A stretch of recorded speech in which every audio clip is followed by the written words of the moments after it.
ये चंद दिन बाद का जिक्र है। आज हसन सुल्तान सुबह से ही उमर के घर आया हुआ था। वजह थी उसका दाखिला जो कि हाल ही में करवाना था। उसके अपने एग्जाम्स भी शुरू हो चुके थे। कल उसका पहला पर्चा था। उमर और हसन बाहर लॉन्च में बैठे थे। हाले अपने कमरे में तैयार हो रही थी। उससे नीली टखनों तक आती सादा फ्रॉक के साथ सफ़ेद दुपट्टा ले रखा था। बाल कर्ल करके एक तरफ को डाले। वो अब कानों में टॉप्स पहन रही थी जब उसका मोबाइल सूं सूं की आवाज़ से थरथराया। नफीसा आंटी कॉलिंग के अल्फाज चकमकाए तो उससे लपक कर फ़ोन उठाया। साथ साथ शर्मिंदगी भी हुई। उन्होंने उसकी कितनी मदद की थी और उससे शुक्रिया तक का फ़ोन नहीं किया। उससे कॉल उठाई, सिलसिला जुड़ा। क्या मैं तुम्हें वीडियो कॉल कर लूँ? सलाम दुआ के बाद उन्होंने पूछा था। हाले ने जी ज़रूर कहकर इजाज़त दे दी। चंद लम्हे बाद उसके मोबाइल की स्क्रीन जल बुझ करने लगी। हाले ने एक नज़र जो खुद को आईने में देखा। वो पहली बार अपनी सास से मिल रही थी, वो भी ऑनलाइन। आह! लड़कियों के मसाइल। कॉल मिली। मोबाइल की स्क्रीन पे नफीसा का चेहरा नजर आया। हाले एक पल को ठहर सी गई। उसे इस औरत से एक अजीब सा रौब महसूस हुआ। वो इतनी खूबसूरत नहीं थी, लेकिन कुछ था जो उसे औरों से मुमताज़ बनाता था। तुम बहुत खूबसूरत हो, उन्होंने पहली बात यही कही। आपसे बहुत कम, हाले ने खोए खोए अंदाज में कहा। नफीसा हल्का सा मुस्कुराई। काफ़ी देर तक वो दोनों हल्की फुल्की बातें करती रहीं। तुम उस दिन कुछ कह रही थी मजहबी लोगों के बारे में। अब बताओ, मुझे तुम्हें मजहबी लोग क्यों पसंद नहीं है, या फिर ऐसा क्या है जिससे पता चलता है कि कौन मजहबी है और कौन नहीं? हाले ने गहरा सांस लिया।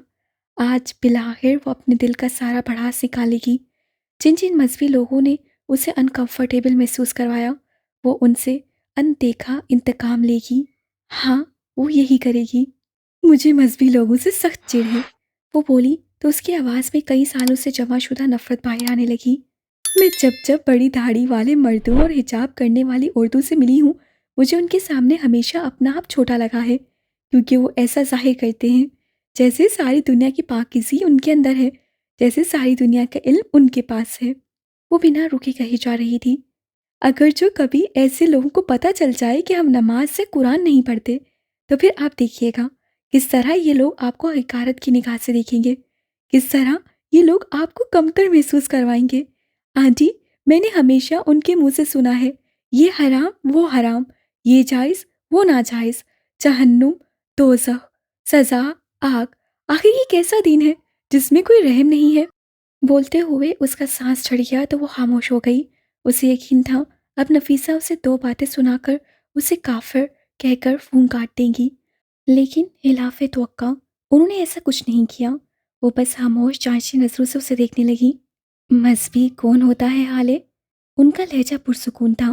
हाले ने मुतज्जिब होकर स्क्रीन के पार उस औरत को देखा, फिर जवाब देने को अल्फाज मुजतमा किए। हर वो इंसान जो हर बात पे जायज़ नाजायज़, हलाल हराम, जहन्नुम दोज़ख की रट लगाए रखे। और वो मजहबी नहीं, एक्सट्रीमिस्ट होता है बच्चे। और हाले ठहर सी गई। नफीसा कहती रही, हर वो इंसान जो किसी न किसी मज़हब को मानता है या उसका पैरोकार होता है, वो मजहबी होता है। अब चाहे वो नमाज पढ़ता हो या ना पढ़ता हो, रोज़े रखता हो या नहीं, चर्च जाता हो या नहीं, लेकिन वो मजहबी होता है क्योंकि उसका ताल्लुक मज़हब से जुड़ा होता है। आली को अपना सांस भी रुकता हुआ महसूस हुआ। वो शल और साकिन होकर उनको सुन रही थी। हमारे यहाँ दो तरह के मजहबी होते हैं, एक एक्सट्रीमिस्ट और दूसरे सादा। जिन लोगों की बात तुम कर रही हो वो एक्सट्रीमिस्ट हैं। बात बात पे हलाल हराम, जहन्नुम दोज़ख, सज़ा जज़ा, ये उन्हीं लोगों का काम होता है।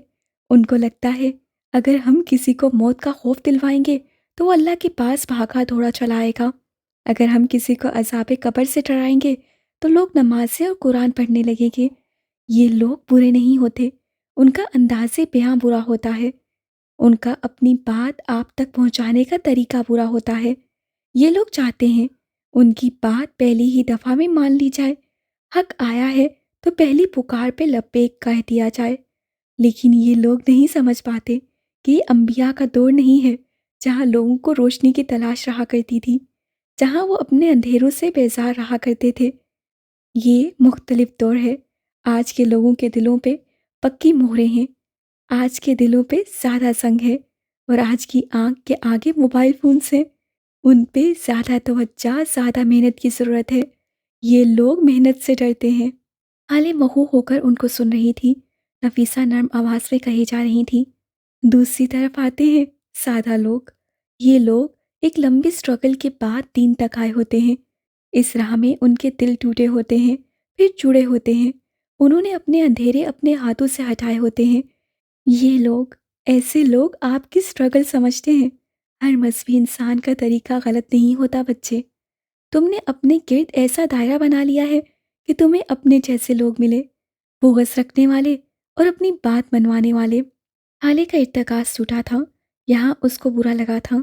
आप मेरे बारे में ऐसा कैसे कह सकती हैं? अभी हमें बात किए हुए कोई 1 घंटा भी नहीं हुआ। उसने वाज़िया तौर पर बुरा मनाया था। ना भला सास है तो क्या हर बात सह लूं? नफीसा मुस्कुरा दी। कुछ देर पहले तक तुम क्या कह रही थी? गौर करो, तुम्हारे दिल में उन लोगों के लिए कितना जहर था। तुम्हारे मुंह से उनके लिए कफ निकल रहा था। ये आज या कल का बुग़्ज़ नहीं है, ये कई सालों का बुग़्ज़ और अनाथ है, जिसे तुमने दिल में जगह दे रखी है। हाले का चेहरा लम्हे भर को तारीक सा हुआ। तुम में और उनमें फ़र्क क्या है? तुमने उनकी बात नहीं मानी तो उन्होंने कह दिया काफ़र, धुतकारी हुई। लेकिन तुमने क्या किया? तुमने उन गिनती के 4 लोगों के साथ हर मज़हबी इंसान का इमेज जोड़ लिया। तुमने हर मज़हबी इंसान के बारे में बुक्स रखा। बच्चे, तुम में और उनमें कोई फ़र्क नहीं रहा। अपना दायरा मुस्बत बनाओ। तुम्हारा दायरा एक मकनातीस की तरह होगा। अब ये तुम पे है कि तुम उस मकनातीस पे पॉजिटिव चार्ज लगाती हो या नेगेटिव। याद रखो, तुम जैसी खुद हो, तुम्हें वैसे ही लोग मिलेंगे। मेरे अच्छे होने से मुझे अच्छे लोग कैसे मिल सकते हैं? मेरा दायरा दूसरे इंसान के दायरे पे किस तरह असरअंदाज हो सकता है? वो उलझन का शिकार थी। अपना इंस्टाग्राम खोलो। स्क्रीन के पार से उनकी आवाज़ उभरी। हाले ने नासमझी और गायब दिमागी से अपना आईपैड उठाया, डेटा ऑन किया और इंस्टाग्राम खोला। अपने इंस्टा की फीड मुझे दिखाती जाओ। उन्होंने एक और हुक्म सादर किया। हाले के लिए खेल दिलचस्प होता जा रहा था। उससे फीड्स खोली, आईपैड की स्क्रीन को मोबाइल की जानिब मोड़ा और अंगूठे से फीड्स को ऊपर नीचे करती गई। नफीसा संजीदगी से देखती रही। हम्म, हीरे, खाना, फैशन। उन्होंने 3 अल्फाज सुनाए। अच्छा, अब ऐसा करो, अपनी सर्च ऑप्शन में जाओ और कुछ अदबी प्लेटफॉर्म्स को फॉलो करो। अली ने स्क्रीन एक बार फिर अपनी जानिब कर ली।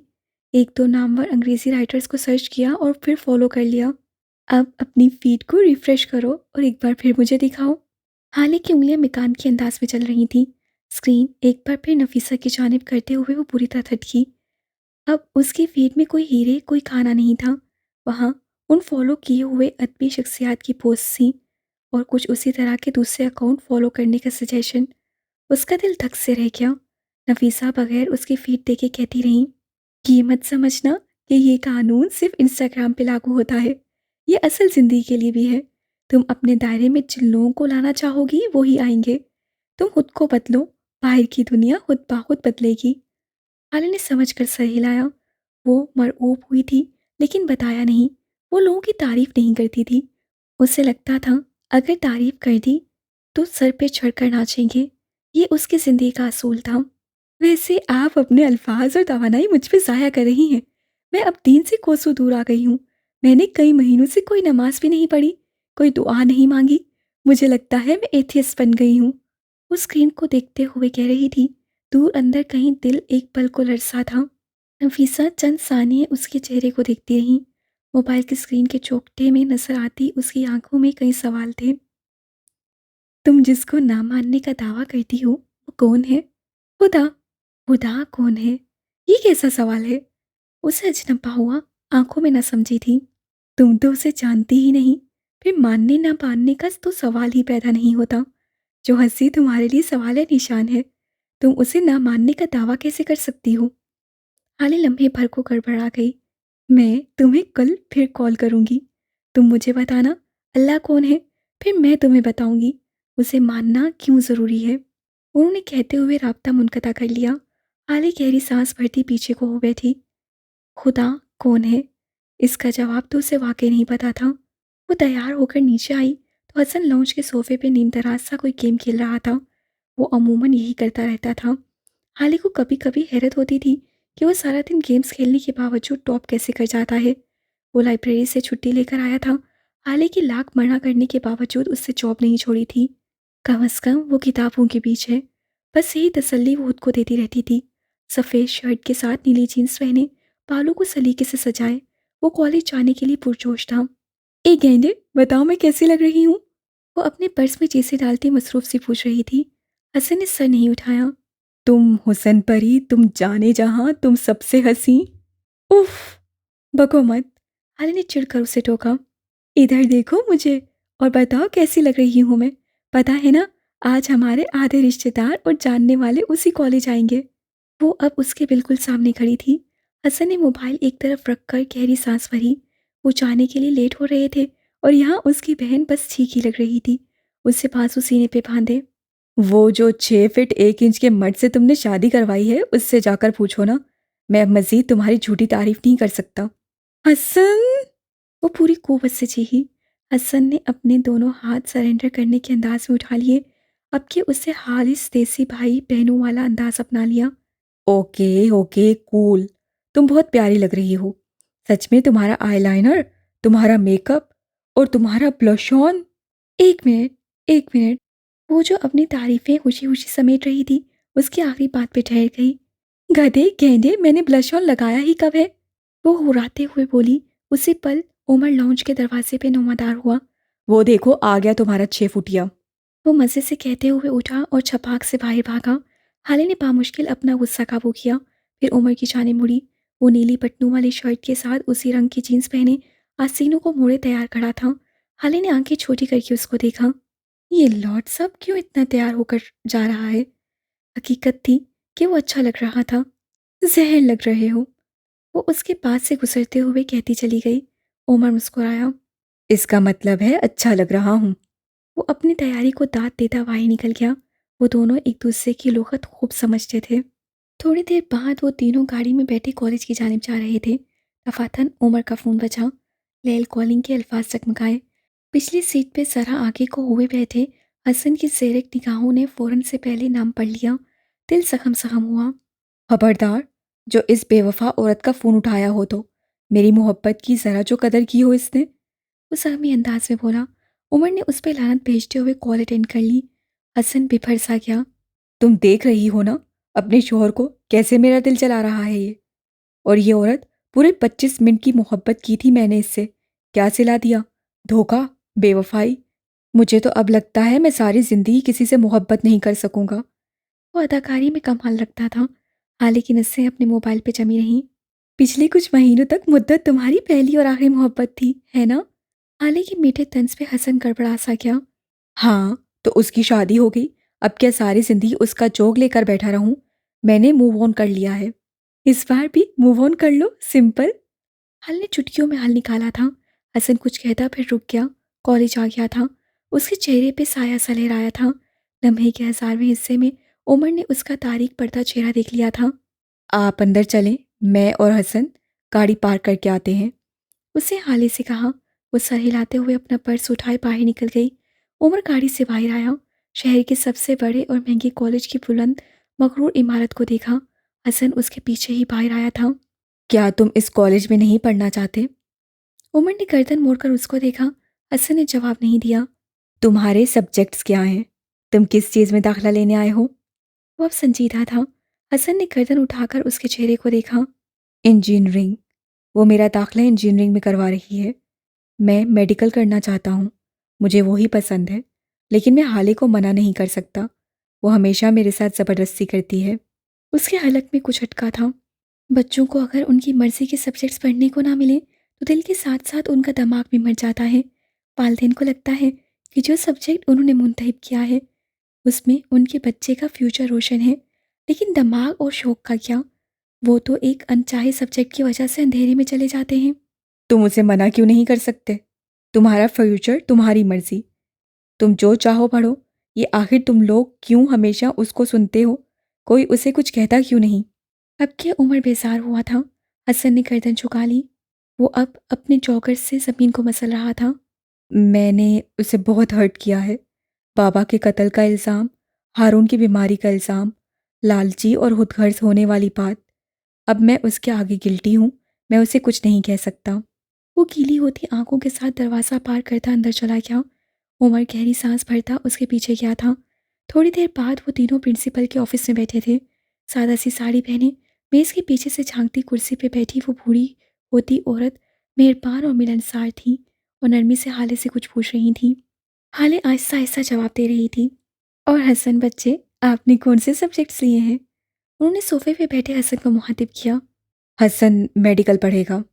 हाले और हसन के बजाय उमर ने जवाब दिया था। हसन के चेहरे पे साया सा लहराया। हाले ने गैर आरामदेह होकर पहलू बदला। प्रिंसिपल मैडम अब हसन से कुछ कह रही थी, कुछ पूछ रही थी। वो फौरन जवाब दे रहा था। उसे यहाँ दाखिले के लिए किसी टेस्ट की ज़रूरत नहीं थी। वो काबिल था, होनहार था। चंद लम्हात बाद वो तीनों ऑफिस से निकले। हाले के चेहरे पे दबा दबा गुस्सा था। हसन घबराया हुआ सा था, लेकिन जो पुरसुकून था वो बस उमर था। वो तीनों एक साथ चलते हुए बाहर आ गए थे प्लेग्राउंड की जानिब। इस वक्त वहाँ कोई जीरो मौजूद नहीं था। तुम्हें किसने कहा ये सब कहने को? हसन मेडिकल नहीं पढ़ेगा, वो इंजीनियरिंग पढ़ेगा और ये मेरा फैसला है। तुम्हें हमारे दरमियान मदाखलत करने की कोई ज़रूरत नहीं है। वो गोया फट पड़ी। उमर के सुकून में रत्ती बराबर फर्क नहीं आया। ये मामला आप दोनों का नहीं है, मामला जज साहब के बच्चों का है और मैं इसमें दखल दे सकता हूँ। हसन मेडिकल ही पढ़ेगा क्योंकि वो यही पढ़ना चाहता है। हाले बेयकीनी से उसको देखती रही। तुम्हें क्या लगता है मैं हसन की दुश्मन हूँ? बहन हूँ मैं उसकी। मुझे पता है मेरे भाई के लिए क्या सही है और क्या गलत। आप दुश्मन नहीं है तो दोस्त भी नहीं है। उसकी बहन बनने की बजाय दोस्त बने। जो सब्जेक्ट आप उसके लिए चूज कर रही हैं वो सही हो सकता है। जो वो खुद चुनेगा वो उसके लिए बेहतरीन होगा। आप उसे फैसला लेने क्यों नहीं दे रही? उमर का लहजा अब के नॉर्मल था। हाले के असाब मारे तैश के कांपने लगे थे। वो बच्चा है, उसके फैसले गलत हो सकते हैं। उसे चबा चबा कर कहा। हसन खामोश तमाशाइयों की तरह उनको लड़ते हुए देखता रहा।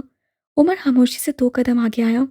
उसका फैसला अगर गलत हुआ तो उसके 2 साल ज़ाया होंगे, लेकिन अगर आपका फैसला गलत हुआ तो उसकी सारी ज़िंदगी ज़ाया हो जाएगी। ये 2 साल एक अनचाहा सब्जेक्ट उसकी सारी तवानाई चूस लेगा।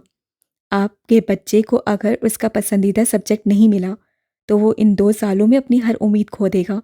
वो फैसला नहीं ले सकेगा और फिर 2 साल बाद आपको एक खोखला और कम दिमाग बच्चा मिलेगा जिसके अंदर गिल्ट भरे होंगे कि वो अपने लिए फैसला क्यों नहीं ले सका, क्यों उसने 2 साल तक एक अनचाहे सब्जेक्ट को झेला। उसके बाद अगर उसके हाथ में फैसला दे दें तो वो तब भी कोई फैसला नहीं लेगा। वो एक गिल्टी सब्जेक्ट का चूसा हुआ फैसला ना लेने वाला फेलियर होगा। क्या आप अपने भाई को ऐसा बनाना चाहती हैं? हसन की आंखों में नमी चमकी। हाले सर्द बर्फ तासुरात से उमर को देखती मुड़ गई। वो इतनी जल्दी कायल होने वालों में से नहीं थी। क्या आप इसे अपने जैसा बनाना चाहती हैं? उमर की बुलंद आवाज़ पे उसके दूर जाते कदम थमे।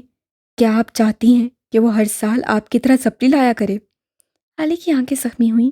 दिल 1,000 बार टूटा था। ये वार मुख्तलिफ और कारी था। वो मुड़ी। ये वो हाले नहीं थी। ये ढह गई थी, एक भुरभुरी दीवार की तरह। आपका सब्जेक्ट मैथ था। आपने खुद को लिटरेचर में घसीटा। आपने अपने दिमाग और अपने दिल पे जुल्म किया। खुद पे जुल्म करने वाले अल्लाह को पसंद नहीं। आप क्यों अपने भाई को वैसा बना रही हैं? उसके लहजे में कोई तंज नहीं था तो कोई नरमी भी नहीं थी। हसन उसे रोकना चाहता था लेकिन नहीं रोक सका। एक दुनिया थी जो हाले को सुनती थी। एक दुनिया थी जो उसे इनकार नहीं करती थी, जो उसके सामने बोलने की जरूरत नहीं करती थी। और उसी दुनिया में एक उमर हयात था जिसकी बातें वो सुन लेती थी, जिसकी आवाज़ पे रुक जाती थी, जो उसे सुना भी सकता था और ना भी कह सकता था। तुम क्या चाहते हो हसन? हाले सुर्ख आंखों और दुखते हुए हलक के साथ पूछ रही थी। हसन ने गर्दन नहीं उठाई। मैं तुमसे पूछ रही हूँ हसन, गर्दन ऊंची करो और जवाब दो। अब क्या उसका लहजा सख्त था। मैं मेडिकल पढ़ना चाहता हूँ। उसके हलक से फंसी हुई आवाज़ निकली। और बाबा का ख्वाब? उन्होंने तुम्हारे लिए कुछ और सोचा था। हसन की गर्दन अब की उठी थी। मैं बाबा को समझा सकता था, अगर वो होते तो वो समझ भी जाते क्योंकि वह बाबा थे। तुम किसी की कब सुनती हो? उसकी आवाज़ बिल्कुल बारीक और हल्की थी। हाले के होंठों पे एक तंजिया सी मुस्कुराहट आई। तुम इसकी देखा देखी मेरे मुंह को आने लगे हो हसन। जाओ जो करना है करो, मैं गाड़ी में इंतजार कर रही हूँ। वो मुड़ गई, हथेली की पुष्ट से आंखें रगड़ती वहां से चली गई। कई लम्हात तक उसकी हील की पेशकश सुनाई देती रही। चलो तुम्हारा फॉर्म फिल करें। उमर कहता हुआ आगे जाने लगा। हमें ये सब नहीं करना चाहिए था, वो मेरी बहन है, वो नाराज़ हो गई है। हसन गिल्टी था, उसकी आंखें नम थीं। वो 2 दिन के 24 में से 18 घंटे नाराज़ ही रहती हैं। मैं उनको मना लूँगा, तुम चलो अंदर। वो बेजारी से कहता आगे बढ़ गया। हसन ने तशक्कुर से उसकी पीठ को देखा था। ये आदमी कितने मसाइल हल कर लेता था। हसन को ड्रॉप करके वो लोग घर पहुंचे। रास्ते में उमर ने उससे बात करने की कोशिश की, लेकिन हाले की जानिब से कोई जवाब नहीं मिला। वो खामोश हो गया। जानता था वो हसन के दाखिले पे गुस्सा नहीं है, वो हसन की उम्र को बताने पे गुस्सा है। उसे सिफनेस उमर साहब, बेगम साहबा के चचा अंदर आए बैठे हैं। वो काफ़ी देर से आपका इंतज़ार कर रहे हैं। शानू ने अंदर आते दो नफूस के सरों पे धमाका किया। आप अच्छा सा खाना तैयार करवाएं और टेबल प्रॉपर सेट कर रखें। उमर नॉर्मली कहकर आगे जाने लगा। हाले शौक से चौखट में खड़ी रही। उसकी आंखों में बेयकीनी थी, उसकी नज़रों में। तुम मुझे धोखा देना कब छोड़ोगी उमर? बस यही कर्व था। वो खामोशी से आगे आया, हाले के बर्फ होते वजूद को देखा, फिर गहरी सांस भरते हुए उसका एक हाथ पकड़ लिया। मुझ पे भरोसा रखें, मैं आपको कभी धोखा नहीं दूंगा। अपने अस्सी खूबसूरत लहजे में कहता वो उसके हाथ पकड़े आगे बढ़ता चला गया। ड्राइंग रूम के दरवाजे पे वो दोनों एक पल को ठहरे थे। चंद आंसू और थोड़ी सी अदाकारी आपके लिए कभी मुश्किल नहीं रही। It's show time. उससे हाले के करीब हल्की सी सरगोशी की। अंदर शम्स बैठे थे, टांग पे टांग चढ़ाए, रीडिंग ग्लासेस लगाए, अपने मोबाइल पे कुछ देखते हुए। उन दोनों को देखकर उठ खड़े हुए। उमर मुस्कुराता हुआ आगे आया और उनसे मुसाफा किया। हाले आगे नहीं आई। उसकी आंखों के किनारे भीग रहे थे। थप्पड़, जिल्लत, बेबसी, घर से निकाला जाना, बाबा की आखिरी पुकार, यक बा यक सब याद आ रहा था। दिल को कोई मुट्ठी में पकड़ कर दबा रहा था। हाले बच्चे, क्या तुम मुझे माफ नहीं कर सकती हो? वो अपनी जगह पे खड़े ताज्जुब से कह रहे थे। हाले ने उमर को देखा। उसकी आंखें जख्मी थीं।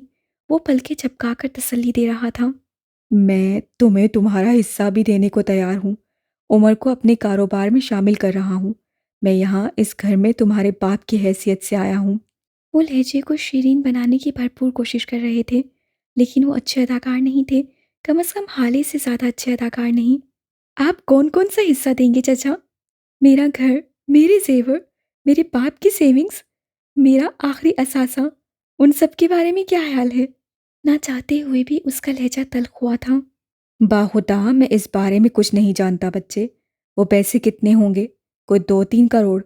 मेरे पास उससे ज़्यादा रकम अब भी मेरे अकाउंट में पड़ी होगी। और क्या मैं भाई का पासवर्ड जानता हूँ? तुम एक बेतुकी बात का इल्ज़ाम मुझ पे लगा रही हो। End of discussion. उमर कहते हुए आगे आया। आप हमारे घर पे आए हैं, हमारे लिए मोज़ेस हैं।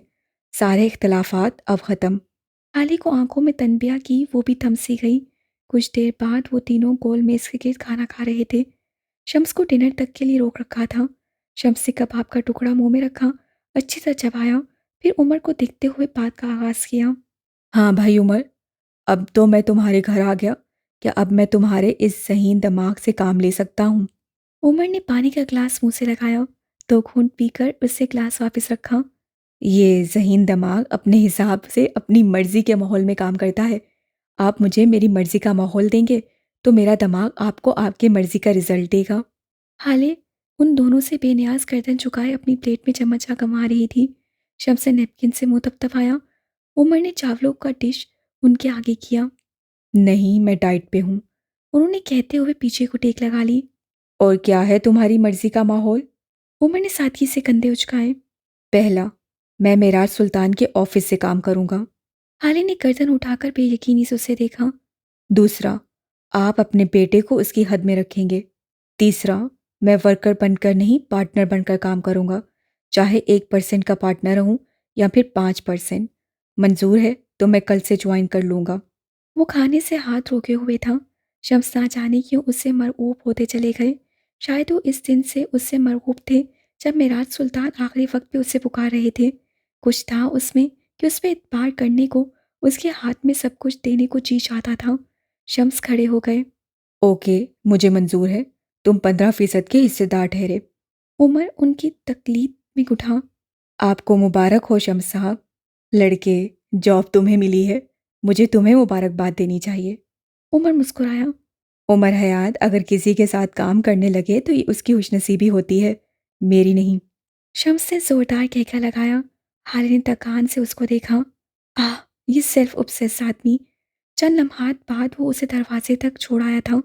वो वापस हाले के कमरे तक आया लेकिन दरवाज़ा लॉक था। इस नाराज बीवी को मनाते मनाते सारी उम्र गुजर जाएगी। शादी करना दुनिया की सबसे बड़ी झक है, और मोहब्बत की शादी उससे भी बड़ी झक। वो होली से बड़बड़ाया और अपने कमरे की तरफ बढ़ गया। मिर्ज़ा हाउस की सारी बत्तियां इस पहर रोशन थीं। मुलाजमिन को छुट्टी दे दी गई थी। इस वक्त हर तरफ होका आलम था। लाउंज में रखे सोफों पे 3 नफूस परचुमान थे। सरबराही सोफे पे फहीम मिर्ज़ा और उनके साथ बैठा याकूत, जिसकी गर्दन और चेहरे पे अब भी जख्म के निशान थे। कराहट चेहरा लिए बैठे फहीम और उनकी दाईं जानिब रखे सोफे पे बैठा नूह मिर्ज़ा। उसका चेहरा सपाट था, हाली था। नरमीन को होश में आए 4 दिन हो चुके थे। तो बिलाहिर तुम सच जान गए। फहीम की ठंडी आवाज़ पे नूह ने सर नहीं उठाया। बल्कि तुम उसके अलावा भी बहुत कुछ जानते हो जो कि तुम्हें नहीं जानना चाहिए था। याकूत ने गैर आरामदेह सा पहलू बदला। जब तक तुम खामोश थे मैं खुश था, और खौफजदा भी। लेकिन आज मैं तुमसे खौफजदा नहीं हूँ। अब की नूह ने गर्दन उठाई। तुम क्या कर सकते हो ज़्यादा से ज़्यादा? मेरे बेटे को मार दोगे, मुझे मार दोगे। आओ मारो हमें। वो उसे उकसा रहे थे। नूह के हाथ की मुट्ठी भींचती जा रही थी। कनपटी की रग फड़क रही थी। हमें मारने से क्या होगा नू? हम मर जाएंगे और तुम जिंदा रह जाओगे। जिंदा रह जाना मौत से बड़ा अजाब होता है। याकूत के पास तुम्हारी बहन की वीडियो है, तस्वीर हैं। नूह की आंख से एक आंसू निकलकर गाल पे बह गया। किसी भी मर्द के लिए उससे जुड़ी औरत का महफिल में किए जाने वाला तस्करा मौत होता है। और वीडियोस और तस्वीर इतने लोगों के पास रखवा चुका हूँ कि तुम लोगों को मारते मारते थक जाओगे, लेकिन उन तस्वीर को हासिल नहीं कर सकोगे। याकूत ने उनको ठोका दिया था, लेकिन वो बेनियाज से कहे जा रहे थे। वैसे इतनी अच्छी क्वालिटी में ना सही, लेकिन कुछ वीडियोस और तस्वीर तुम्हारी माँ की भी हैं मेरे लॉकर में। नूह ने गर्दन झुका दी। आंसू में रवानी आ गई। रूह कब्ज होने लगी। सांस उखड़ने लगी। Stop it dad. याकूत ने नागवारी से उनको टोका था। पोर्नोग्राफी की ऐसी कई साइट्स हैं जहां तुम्हारी माँ और बहन। बस, प्लीज बस कर दें। वो बेबसी से बोला। खुदा का वास्ता है चुप हो जाएं। वो सुर्ख आंखों के साथ हाथ उनके आगे बांधे कह रहा था। याकूत ने आंखें फेर ली। ना जाने क्यों दिल में एक टीस सी उठी थी। Let's make a deal. Faheem रोनियत से बोले। तुम्हारी उस दागदार बहन से मेरा बेटा शादी कर लेगा। डैड, आप क्या कह रहे हैं? याकूत ने उन्हें रोकना चाहा लेकिन वो कहे गए। वो जो तुम्हारा होटल है, वो अपनी बहन को जहेज में सिक्योरिटी के तौर पे दे देना। क्या ख्याल है? नू जानता था ये कोई मशवरा या सलाह नहीं है, ये हुक्म है, धमकी है। उसका जी चाहा था खुद को शूट कर दे। आंख से आंसू गिरना बंद हो चुके थे। उसकी सारी दुनिया बर्फ हो चुकी थी। जब तुम्हारे सारे होटल्स मेरे पास मेरे नाम हैं तो उस एक होटल का क्या करोगे? अपनी बहन का सोचो यार। याकूत जैसा लड़का उसे कहाँ मिलेगा? वो याकूत के साथ नहीं रह सकती। मैं वो होटल आपके नाम कर दूंगा, लेकिन मेरी बहन याकूत से शादी नहीं करेगी। वो गर्दन झुकाए फटी हुई आवाज में बोला। याकूत बस खामोश तमाशाई बना बैठा रहा, लब काटता बेचैन। तुम्हें क्या लगता है मैं तुमसे भीख मांग रहा हूँ? वो हिकारत से बोले। मैं तुम्हें हुक्म दे रहा हूँ नू, और धमकी भी। अगर अगले हफ्ते तक सारे इंतजामात ना हुए तो अपनी बहन और माँ की इज्जत नीलाम करवाने के लिए तैयार हो जाओ। और एक और बात, अगर तुम्हें लगता है कि तुम्हारी बहन याकूत के साथ अच्छी ज़िंदगी नहीं गुजार सकती, तो फिल्में देखो, नॉवेल उठाकर पढ़ो। लड़कियां अपने गुनाहगारों को माफ़ कर रही देती हैं। जब मर्द अगवाकार या रेपिस्ट से शोहर बन जाए तो लड़कियों को उनसे मोहब्बत हो जाया करती है। और पता है क्या, लड़कियां मोहब्बत से दस्तबरदारी नहीं दिया करती, जज्बाती वो बोलकर रुके नहीं, अपनी जगह से उठे, लंबे लंबे डाक भरते बाहर निकल गए। नू उसी तरह बर्फ बना बैठा रहा। जिल्लत, रुसवाई, गैरत। याकूत उसको देखते हुए अपनी जगह से उठा और उसके करीब आया। देखो नू, तुम इस तरह मत बैठो यार, मैं तुम्हें ऐसे नहीं देख सकता। वो तासुब से कह रहा था। नू ने ठंडी जख्मी आंखें उठाकर उसको देखा। खुदा तुम्हें गौरत करे याकूत, खुदा तुम्हें बर्बाद करे। खुदा मुझे तुम्हारी बर्बादी दिखाए। वो फटे हुए दिल के साथ कहता उठा और मंजिल से गायब हो गया। पीछे याकूत का दिल ना जाने क्यों डूब कर उभ रहा था। अगला सारा दिन उमर मसरूफ रहा और हाले नाराज। वो हारून से मिलने दोबारा भी गई थी। शाम गए वो घर आया तो रात फैलने की तैयारी कर रही थी। आसमान सुरमई से स्याह होता जा रहा था और तारे किसी मोती की दाल की तरह आसमान पे बिखर गए थे। वो घर आया तो फ्रेश होकर किचन में चला आया। आज उसे अपने लिए कुछ अच्छा बनाने का दिल चाहा था। उसने आज कोई सब्जी बनानी थी तो उसे चूल्हे पे बख्श खड़ा रोटी बना रहा था। वो टैलेंटेड माँ का टैलेंटेड बेटा था। थोड़ी देर बाद उसकी उबली हुई सब्जियां तैयार थीं। ये उमर की पसंदीदा गज़ा थी और उसकी सेहत का राज भी। बख्श रोटी बनाकर अपना खाना लेकर जा चुका था। उमर ने बर्तन में खाना निकाल कर रखा। वो जैसे ही बाहर जाकर हाले को बुलाने के लिए मुड़ा, उसे वो सामने ही नजर आ गई। नाइट सूट में मलबूस, बालों को ढीले चूड़े में बांधे, सोई सोई आंखें लिए उसके हाथ में वाटर बॉटल थी। शायद वो पानी लेने आई थी। उमर को देखकर पन में भींच गई। चेहरे पे गुस्सा आ गया। दो आंसू और जरा सी अदाकारी। हाँ, मैं इससे अदाकार लगती हूँ। Hello partner. वो उसको देखते हुए दिलकशी से मुस्कुराया। हाले बगैर जवाब दिए फ्रिज से पानी निकालने लगी। फिर ठाक की आवाज़ से दरवाज़ा बंद कर दिया। ये हम पाकिस्तानी आगे कब तक अपना गुस्सा चीज़ों पे निकालेंगे? देखें, इस तरह नाराज ना हो वरना मैं मर जाऊंगा। वो मुस्कुराहट दबाए कह रहा था। हालिया फ्रिज वाली बोतल से अपनी बोतल भरने लगी। इसे ये सब करने की क्या ज़रूरत थी? उमर आगे आया। हाँ ठीक है, मान लिया आपकी आवाज़ मेरी आवाज़ इतनी प्यारी नहीं है, लेकिन यकीन करें मुझे बहुत पसंद है। जवाब नदारत। उससे पानी भरा और बगैर कुछ कहे उमर के आगे से गुजरने लगी। आपने बेयकीनी देखी है? ये लहजा मुख्तलिफ था। हाले रुक गई लेकिन मुड़ी नहीं। मैंने देखी है, मेराज सुल्तान की आंखों में देखी है। बोतल पे हाले की गिरफ्त सख्त हुई। आंखें खुद ब खुद गीली होने लगी। मैं उस बेयकीनी को नहीं भूल पाया जो आखिरी वक्त में मैंने जज साहब की आंखों में देखी थी। जैसे उनका भाई तो ये कर ही नहीं सकता, जैसे कोई इंसान उनसे सारी जिंदगी की जमा पूंजी ले ही नहीं सकता। हाले के दिल पे सर्प लगी थी। उसका बाप, कोई उसके बाप को कैसे मार सकता है? मैं शम्स की आंखों में वैसी बेयकीनी चाहता हूँ। अब की हाले मुड़ी थी। उसके सामने खड़ा वो दराज कद आदमी कह रहा था। मैं चाहता हूँ शम्स मुझ पे एतबार करे और फिर उसका एतबार टूटे, उसको धक्का लगे जैसे जज साहब को लगा था। और इसके लिए मुझे उसके करीब रहने की और आपको अदाकारी करने की ज़रूरत है। क्या आप मेरे लिए और अपने बाबा के लिए इतना नहीं कर सकती? काफी देर तक वो खामोश रही, फिर हाली निगाहें उठाकर उसको देखा। तुम आइंदा मेरे इल्म में लाए बगैर कुछ नहीं करोगे? उमर ने जी बिल्कुल कहकर उसकी यकीन दहानी करवा दी। कितना अच्छा था ना वो। हाले चंद लम्हा उसे मशकूक नसों से देखती रही। वो मासूमियत और मकसीनियत के सारे रिकॉर्ड तोड़ता उसके सामने खड़ा रहा।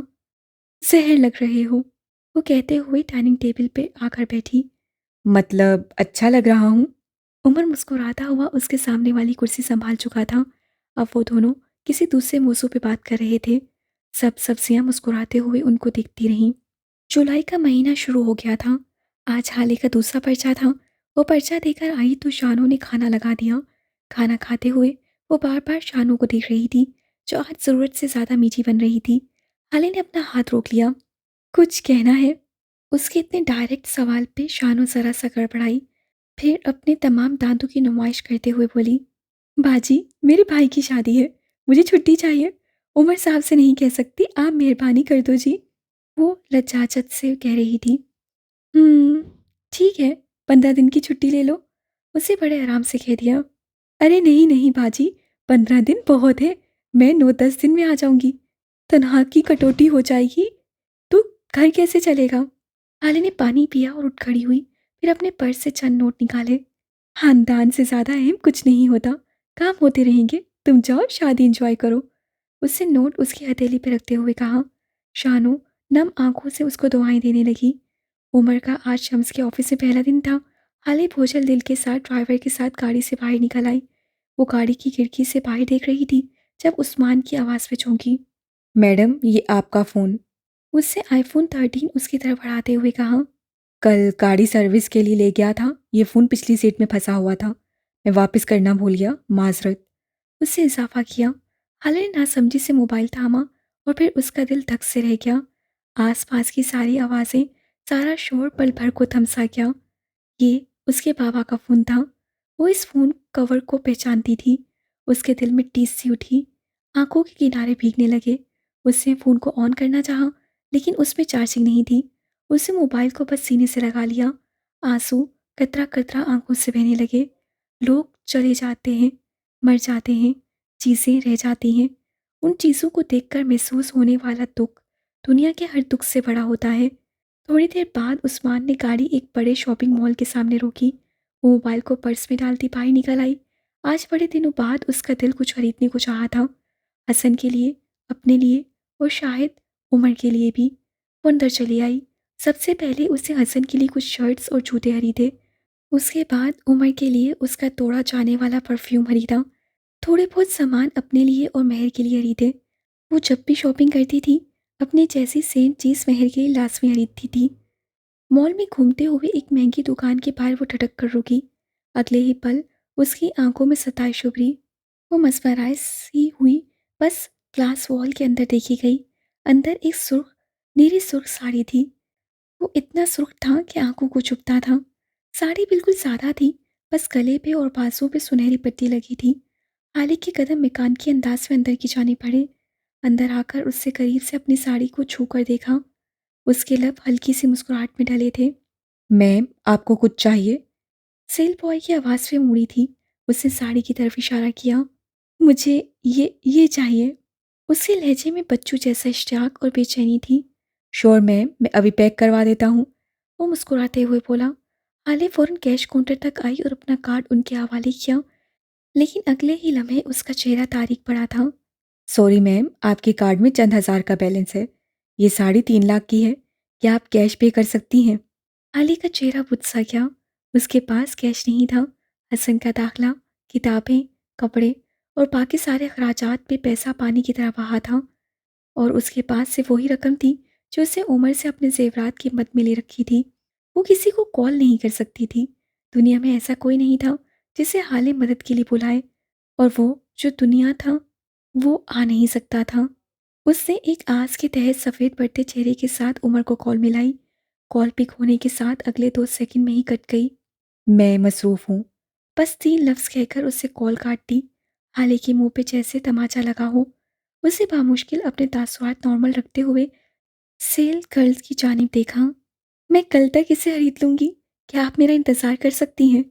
श्योर मैडम, हमारे पास ये लास्ट कॉपी है। इसे हम पैक करके आपके लिए रख देंगे। आप कल आकर ले जाइएगा। उसे मुस्कुराकर तसल्ली करवाई तो हाले मुड़ गई।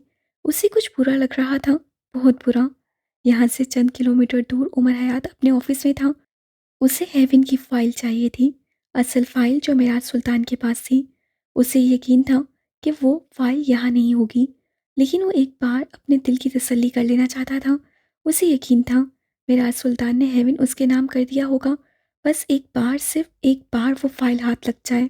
उससे ऑफिस का चप्पा चप्पा छान मार लिया था, लेकिन मजाल है जो फाइल मिली हो। वो एक बार फिर थक कर पावर चेयर पे आ बैठा। उसे सुरमाई ड्रेस शर्ट पहन रखी थी, कोट स्टैंड पे टंगा था, बाल माथे पे बिखरे हुए थे। उसकी स्याह आंखों में सोच की परछाइयां थी। उससे लैपटॉप खोला, यूएसबी लगाई। सिकंदर शाह ने उसके बग्गे सामान के मत में उसका कैमरा वापस लिया था, लेकिन उस कैमरे में लगा मेमोरी कार्ड खाली था। सफ़ा चट साफ, लेकिन उसमें एक तस्वीर थी जिस पे एक स्याह कोरा बैकग्राउंड और उस पे एक सतर लिखी थी, जादू। उसकी मंशा नहीं, मजबूरी था। वो 1000 बार इस लाइन को पढ़ चुका था, लेकिन मजाल है जो कुछ समझ आया हो। वो किताबी कीड़ा था, लेकिन उसने ये सतर किसी किताब में नहीं पढ़ी थी। उससे बड़े बड़े सवाल हल करवा लो, उससे कई कई पन्ने स्याह करवा लो, लेकिन उमर हयात को बस पहली सुलझाने का ना कहो। ये काम उसके बस का नहीं था। उसने एक बार फिर उस सतर को देखा। उसे लगा जैसे ये सतर उसका मुंह चिढ़ा रही हो। थक कर उसने लैपटॉप की स्क्रीन गिरा दी। उसे एक बार फिर बस सुकून चाहिए था, सिर्फ सुकून। और उसे सुकून बस मेराज सुल्तान के पास ही मिला करता था। उससे आंखें बंद की और किसी मंजर में खुद को गर्क कर लिया। उमर की हकीकत मालूम होने पे मेराज सुल्तान उससे नज़र नहीं मिला पाते थे। उन दोनों की कोई मुलाकात उस दिन के बाद से नहीं हुई थी। इस वक्त भी वो हेवन अस्पताल में काम कर रहा था जब किसी ने आकर उसे मिराज सुल्तान का पैगाम दिया। वो खामोशी से बाहर चला आया। अस्पताल के बाहर वो गाड़ी से टेक लगाए खड़े थे। आज वो मुख्तलिफ थे, संजीदा और रिजर्व। उमर को उनसे रौब सा महसूस हुआ। वो आगे बढ़ाया। आज मेराज सुल्तान के साथ कोई ड्राइवर नहीं था। वो ड्राइविंग सीट पे जाने लगे। उमर ने उनके हाथ से चाबी ले ली। उन्होंने खामोशी से दे दी। शायद वो जिद नहीं करना चाहते थे। वो गाड़ी में आकर बैठा। मेराज ने बस उसे जगह का नाम बताया। उमर खामोशी से ड्राइव करता रहा। तुम्हारी माँ मर चुकी है। काफ़ी देर बाद मिराज सुल्तान हल्की आवाज़ से बोले। जानता हूँ। उसे दो लफ्ज़ी जवाब दिया। मैं ये भी जानता हूँ मेरे बाप ने मेरी माँ को तलाक दे दी थी, और ये भी कि कोई वजह नहीं जानता। तुम्हें कैसे पता? वो हैरान नहीं हुए। हेवन में हर कोई ये बात जानता था। अमीरों के राज राज नहीं रहते। मुझे सब पता होता है। ये जुमला आज उससे पहली दफ़ा कहा था। बाकी रास्ता खामोशी से कटा। एक बहुत बड़े जेंट्स बुटीक के सामने गाड़ी रुकी। वो दोनों बाहर आए। मिराज अंदर नहीं गए। उन्होंने पैगाम भिजवाया। चंद लम्हों बाद अंदर से एक आदमी आता दिखाई दिया। वो कुछ कुछ उमर जैसा था, या फिर उमर उसके जैसा था। उमर ने उस आदमी को देखा और फिर वो सांस नहीं ले सका। उसके लब वाह थे, आंखें फटी की फटी रह गईं। ये उसका बाप था, जिसका इंतज़ार वो 18 साल तक करता रहा। ये वही शख्स था। उमर बगैर पलक झपके सांस रोके उस आदमी को देखे गया। महरूमी, बचपन की सारी ख्वाहिशात, बाप का मोहब्बत भरा लम्स, अधूरी जिंदगी, हर चीज़ जैसे टंग मारने लगी। उसके हलक में गिराहें पड़ने लगी। आंसू बहना चाहते थे, लेकिन उमर की आंखों के पानी को इतनी जुर्रत ना थी कि वो उसकी मर्जी के बगैर गिर पड़ता। आप यहाँ क्यों आए हैं?